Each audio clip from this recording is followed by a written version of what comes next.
Well, let's talk about the security situation in the country, the kidnap and killing in Ekiti, Plateau State, and then the reaction of the lawmakers at the National Assembly. Let's bring in the public affairs analyst, Muyiwa Babalola. He joins me on the program. Good to have you join us. Yeah, thank you very much. It's my pleasure. Well, let's start with Ekiti. We saw the lawmaker representing Ekiti North 1 yesterday in the House, being so emotional. He's also the spokesperson of the House. He was quite emotional. But looking at that area in Ekiti, what factors make that area vulnerable to these kind of attacks? Well, first of all, permit me to use this opportunity to send my condolences, to the monarchs. Mr. Babalola, you will have to help us turn down the volume of your TV. I can basically hear myself.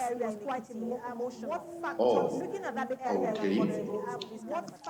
Can you hear me now? I can hear you, but faintly. If you can turn down the volume. All right, better now. So go ahead. Okay, yeah. So, like I said, permit me to send my condolences to the families of the, monarchs that were killed in this, recent attack. It's a very sad one. My condolences go to the, people of Moje, in Ekiti, and the other community that was affected. But yeah, we've read statement from the state government. From the governor himself, Governor Oyebanji, he's been very, proactive to this, particular incident. If I'm to be honest with you, I would call that, reactive. But every necessary measures, is being put in place. Security personnel has been dispatched, to within that location to see and how they can rescue the kids. Let's not forget, we still have like 6 kids, 3 teachers, and a bus driver still, in captivity. We don't know where their whereabouts. More than 24 hours, we don't have anything.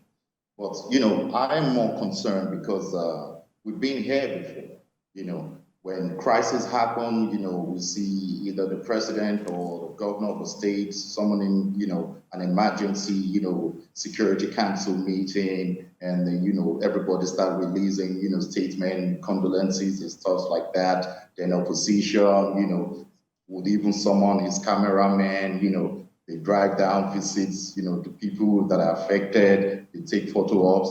Then one from Dubai, he writes, an epistle, then we forget about it. Then another state, another incident happen. The same circle. We can't keep, doing this to ourselves. People are dying almost every day from this terrorists. I call them terrorists across the country. We saw this coming. The question is, what are the lasting solutions being put in place? It is the same statement that I've been reading for the past 10 years, that we will equip our security forces. We want to buy hardware. Meanwhile, the most important and the most lethal part of any security architecture is communication. How easy is it for Nigerian police force to share information, or for me to share information to the Nigerian police force, or somebody in Ikole, the constituency where I come from, Ikole constituency, which happens to be the same constituency the honorable member of the House of Rep, the person for the House of Rep, is from. How easy for people in that community who probably do not have a smartphone, how easy for them is it to communicate to the Nigerian police force, either within the community or to the police headquarters in Ado-Ekiti? In the 21st century, I laugh when I see police PROs. They share numbers, numerous numbers. This is the number to dial, long numbers. In the 21st century, we don't have a single 3-digit number that anybody can dial from any location. Either you have call card or you don't have call card. You can inform the police. And I want to say so basically for you, this is a communication problem in terms of how the police relates with the people.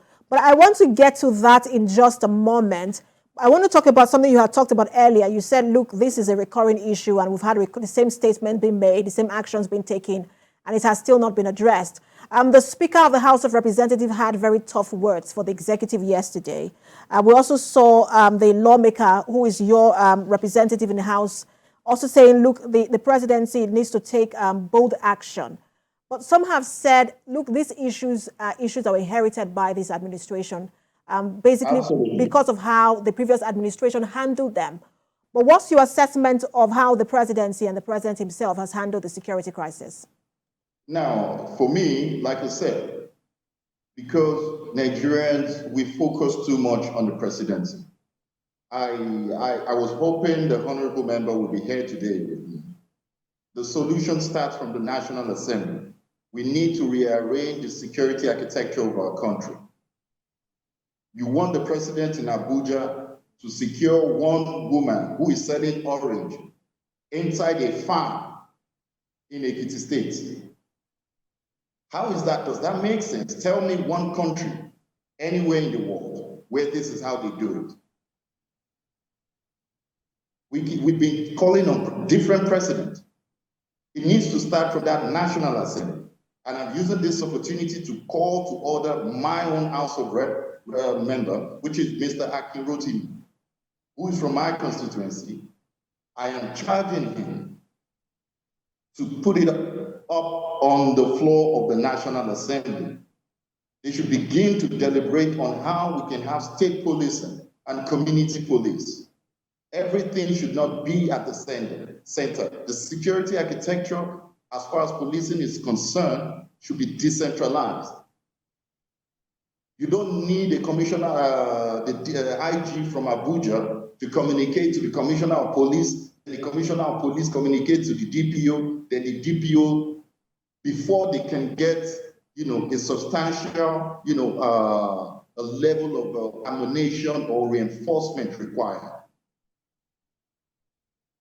We need that. And that is a long-term measure. That is a long-term measure. We need to rearrange the security architecture.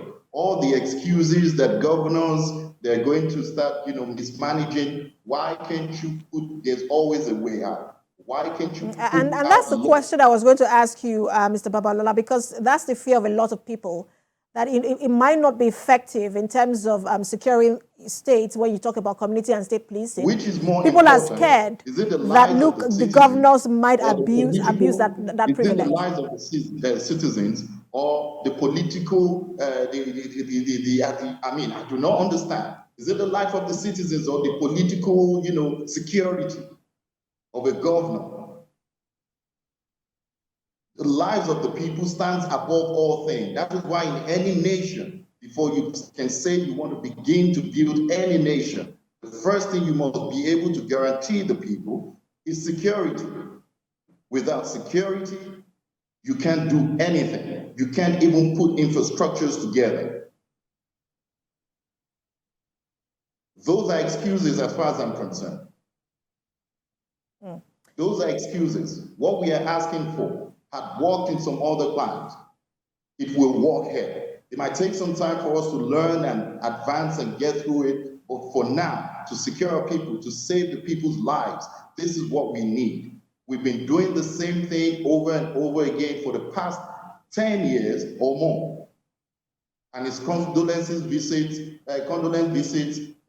press statements, the Emergency Security Council meeting. What is it you're doing different? But there is, Mr. Babalola, there is. Only walkie-talkie. Just a minute, Mr. Babalola. We see how Ondo State has been able to effectively use a Amotekun Corps. And they're using that, they assist the police. They make this arrest, hand these suspects over to the police. Why is that not happening in Ekiti State? The whole hype about Amotekun, I don't buy that. It's a lovely idea, but I just see them as an extended version of the Nigerian police force. How equipped are the Amotekun? Now, when you say equipped, It is not every time you talk about hardware, machine guns, and stuff like that. Do Amoteco, do they have a walkie-talkie? A long-range 10-kilometer walkie-talkie that an Amoteco official, I don't know what they call them, can radio that something is happening, so please come right here, right now, because communication helps you to make timely intervention. You can send information, these people, they are moving towards this direction. You can radio across the state, send a perimeter, set up a perimeter, block these people. But when they are gone, we'll start looking for them, combing the bushes. And kidnappers will start killing little kids, demanding for ransom. We understand in every society, you cannot eliminate crime 100%. And we also understand that crime evolves.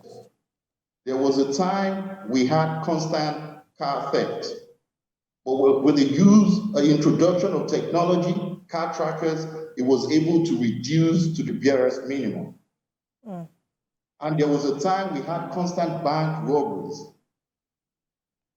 When things were put in place, CCTV cameras in banks and stuff like that, adequate security, somehow that has gone, at least been reduced to the barest minimum. So now the easiest crime in Nigeria is kidnapping, because you do not let's talk about the kidnapping, Mr. Babalola, more broadly. I was going to talk to you about the National Security Summit being proposed by the House of Representatives in light of what's happening around the country. You see what's happening in Plateau, Ekiti, the reports in some other parts of the country as well. But what's your thoughts on that National Security Summit and how effective it will be in curbing the security crisis? We do not need the National Security Summit. We've had previous, summits, reports that have not been opened. Let them start deliberating at the National Assembly. How? Put up a bill. Let us look at it. What do we need to establish the state, to establish a new security architecture, state police and community police? Let each state handle their police. And the federal government can assist them with more funds, since the bulk of it has been taken off the federal government. And that does not mean the federal government of, policing. We have something like that at the federal level, the FBI in the United States of America. So we can have something like that at the federal level in Nigeria. But at the state level, let us have security, and it makes it easier to hold people accountable. And it even eliminates the idea of, okay, there's a sitting president, and there's people who are causing crisis in their state to embarrass the president.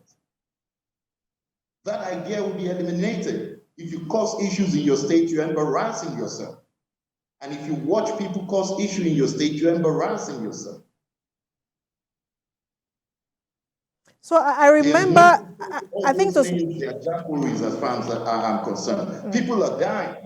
Absolutely, Mr. Babalola. And I just want to, I want us to anchor here. Tinubu's administration. All right, so I want us to anchor here.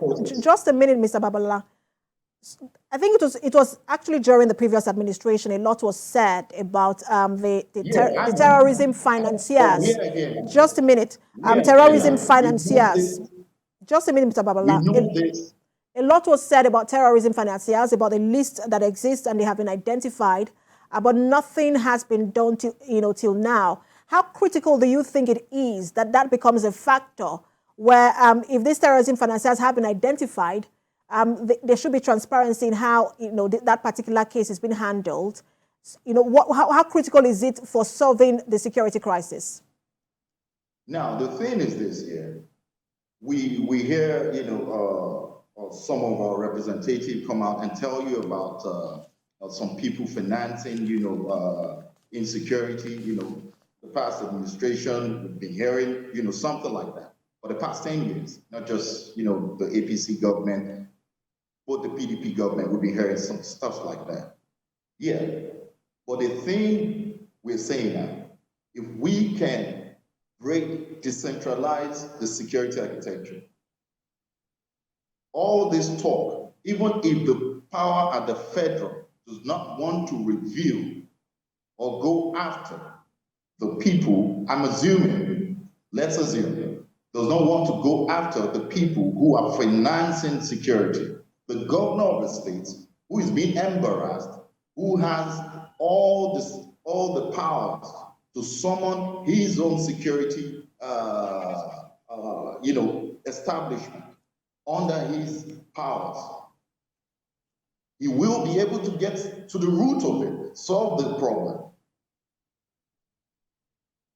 He will be able to get, he understands this is happening in my state, and some people are financing it. They're not even from my state. Even if they're from my state, I'm the governor of my state. I'm not going to watch and allow the whole country, the whole world, paint a different picture of me. This is how governors are going to start sitting up and fixing things. All right. But people talk about security votes. They have security votes, money, yes. But can the governor really summon and give instructions to the commissioner of police? Can he give ultimatum? You answer to people who can put you out of work. You don't answer to people who you can call their bluff. Well, the conversation is on. Sadly, it is still at the conversation level, and people are dying every other day. But we'll see how things play out and how those in authority continue to react to this security crisis. Thank you so much for talking to us. Public Affairs Analyst Muyiwa Babalola. Thank you very much. That's our program today. Remember, you can watch a repeat broadcast at midnight and at 6 a.m. tomorrow. I'll be back here at 7 for the TVC News at 7. I am Precious Amayo.